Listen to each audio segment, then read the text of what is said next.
अब आपको सीधा लेकर चलेंगे मऊ के हल्दरपुर, जहां सपा सुप्रीमो अखिलेश यादव जनता को संबोधित कर रहे हैं। और आपको बता दें इनके साथ सुभाषपा के राष्ट्रीय अध्यक्ष ओम प्रकाश राजभर भी मौजूद हैं। लोग इकट्ठे हुए हैं, लेकिन हमें और आपको देखकर कोई जाने कहां लाल पीला हो रहा होगा।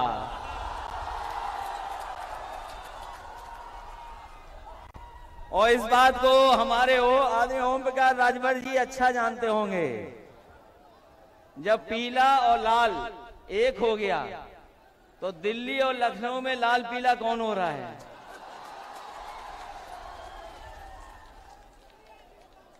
और फिर आपने ठीक कहा, अगर बंगाल में कुछ हुआ है,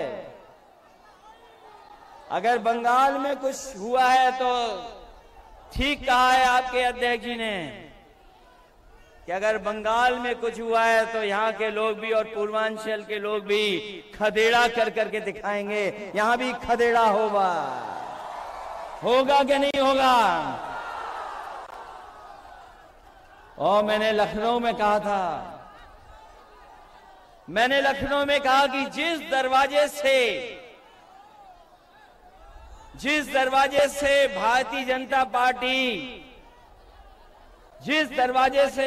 जनता पार्टी सत्ता में आई है, वो दरवाजा ओम प्रकाश राजभर जी ने बंद कर दिया है और हम लोगों ने मिलकर के उसमें छटकनी लगा दी है। बताओ अब भारतीय जनता पार्टी का क्या होगा? इसलिए इस मंच पर उपस्थित स्वेलदेव भारतीय समाज पार्टी के राष्ट्रीय अध्यक्ष ओम प्रकाश राजभर जी, मंच पर उपस्थित प्रेमचंद प्रजापति जी, समाजवादी पार्टी के नेता बलराम यादव जी, अनिल सिंह चौहान जी, पूर्व मंत्री कई बार के विधायक दुर्गा जी, राम सागर बिंज जी, दयाराम पाल जी, बाबूराम पाल जी, राजीव राय जी, सुनील सिंह अर्घवंशी जी, अरशद अंसारी जी, सतीश बंजारा जी, बालक चौहान जी, Gulab Singh खंगवार, doctor Arvind Rajbhar ji, Arun Rajbhar, Mahendra Rajbhar, Salik Yadav ji, doctor Baliraj, Rituraj Kashyap, Premchand Kashyap ji, doctor Mahesh चंद प्रजापति जी और बड़ी संख्या में मंच पर उपस्थित सभी स्वेलदेव भारतीय समाज पार्टी के नेता, समाजवादी पार्टी के नेता, भागीदार मोर्चा के सभी हमारे नेता के लिए बहुत बहुत मुबारकबाद आपको। ये चुनाव की शुरुआत माने और जिस समय पूर्वांचल जाग जाता है, जिस समय पूर्वांचल के लोग चल देते हैं, वो निश्चित दिन हो जाता है कि इतिहास बदलेगा और जो हम आप वंचित समाज, पिछड़े, दलित, अल्पसंख्यक, जिनको अधिकार नहीं मिले, जिनको सम्मान नहीं मिला, मुझे पूरा भरोसा है कि आने वाले समय में जो चुनाव होगा भारतीय जनता पार्टी का सफाया होने का काम होगा। वो निश्चित दिन हो जाता है कि इतिहास बदलेगा और जो हम आप वंचित समाज, पिछड़े, दलित, अल्पसंख्यक, जिनको अधिकार नहीं मिले, जिनको सम्मान नहीं मिला, मुझे पूरा भरोसा है कि आने वाले समय में जो चुनाव होगा उत्तर प्रदेश से भारतीय जनता पार्टी का सफाया होने का काम होगा। और सफाया इसलिए जरूरी है कि महाराजा सैलदेव राजभर जी और डॉक्टर राम मनोहर लोहिया को मानने वाले लोग और बाबा साहब भीमराव अंबेडकर जी के सिद्धांत पे चलने वाले लोग और तमाम महापुरुष जिन्होंने हमें आपको पीढ़ी दर पीढ़ी जगाने का काम किया है, उन सबके सिद्धांतों पे हम लोग चलने वाले लोग हैं। इसलिए एक होकर के जब आगे चलेंगे, आगे एक होकर के संघर्ष करेंगे, तो इस ताकत का कोई मुकाबला नहीं है, कोई मुकाबला नहीं है। ये जब रैली अनाउंस नहीं हुई थी, इस कार्यक्रम का फैसला नहीं हुआ था तो आकलन करने वाले कुछ आकलन कर रहे थे कि कौन कितनी सीटें जीतेगा, लेकिन जैसे ही गठबंधन हुआ है, लोगों ने, जिन्होंने आकलन करना शुरू किया था, जो बड़ी बड़ी संस्थाएं हैं, वो भी महसूस कर गई हैं कि अब इस गठबंधन को कोई रोकने वाला नहीं है। जो मैंने पहले कहा था,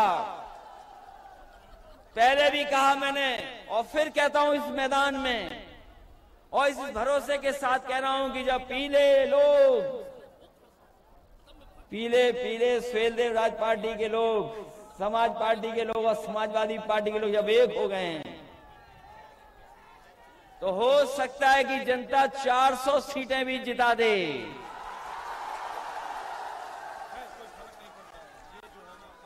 जो ज्यादा बोलते थे, जो लोग ज्यादा बोलते थे, वो अपना गिनती नहीं ठीक कर पा रहे हैं। जो ज्यादा बोलते थे, बताओ वो क्या गिनती करेंगे।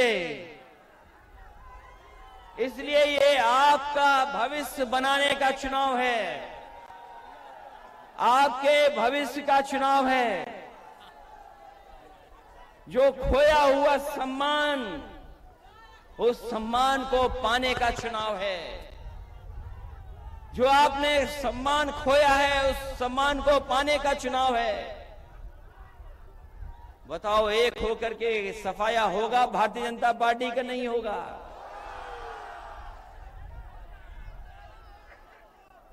जब गठबंधन हुआ होगा, आपके नेता तो भारतीय जनता पार्टी के साथ भी रहे हैं। बताओ, न जाने कितने सपने दिखाए भारतीय जनता पार्टी ने, क्या क्या सपने दिखाए भारतीय जनता पार्टी ने, न जाने क्या षड्यंत्र किए, कितना झूठ बोला। बताओ, झूठ बोलने वाली पार्टी कौन सी है? झूठ बोलने वाली पार्टी कौन सी है? लेकिन हमें अब महसूस हो गया है कि झूठ बोलने वालों की कोई साजिश अब दलित पिछड़े लोगों के बीच में चलने वाली नहीं है। कोई साजिश चलने वाली नहीं है। आज जब हालात देखते हैं उत्तर प्रदेश के, जब हालात देखते हैं उत्तर प्रदेश के, तो बताओ कहां पहुंच गया उत्तर प्रदेश? कहां पहुंच गया? अभी मैं सुन रहा था, कुछ कह रहे थे कि कुछ पाबंदी लग जाएगी, लेकिन बताओ धुएं पर पाबंदी कब लगेगी?